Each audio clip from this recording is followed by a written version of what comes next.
কোনো একটা সময় ছিল যখন মা ভাত বেড়ে ডাকতো আর আমরা খেয়ে উদ্ধার করার একটা ভঙ্গি নিয়ে খেতে বসতাম। এটা খাবো না সেটা খাবো না নিয়ে কত বায়না নাস্কা করতাম। হয়তো দেখিয়েছি, বিয়ের পর মায়ের কাছে গেলে সব থেকে যেটা বেশি অনুভব করি একমাত্র মাই আছে যে কিনা খাবারের থালা সাজিয়ে মেয়েকে খেতে ডাকে।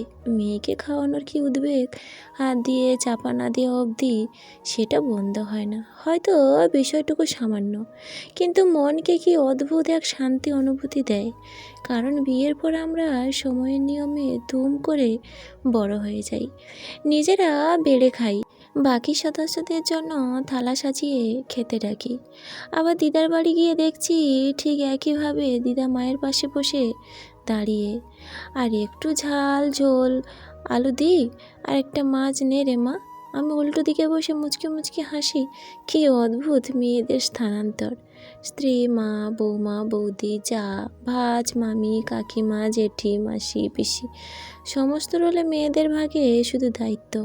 একমাত্র মেয়ের সাজে মেয়েদের একটু আরাম।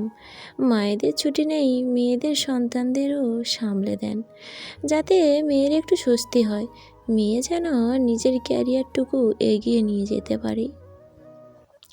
ফিরে যাওয়ার দিন যা পারে তাই ব্যাগে ভরে দেন। খুব বিরক্ত লাগে, রাগ ধরে, কিন্তু পরক্ষণে ভাবি এই মানুষটা ছাড়া আমার খাওয়ানো নিয়ে এতটা দায়িত্ব ছিল হওয়ার মতো আর কি কেউ আছে? না, আমার প্রিয় বন্ধু আর স্বামী ছাড়া কারোর নাম মনে পড়ে না। কারো কারো ক্ষেত্রে তো আবার সেটুকুও নয়।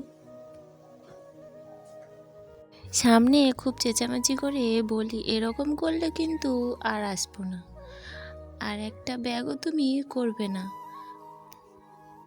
মনে মনে বলি, ভাগ্যিস তুমি ছিলে।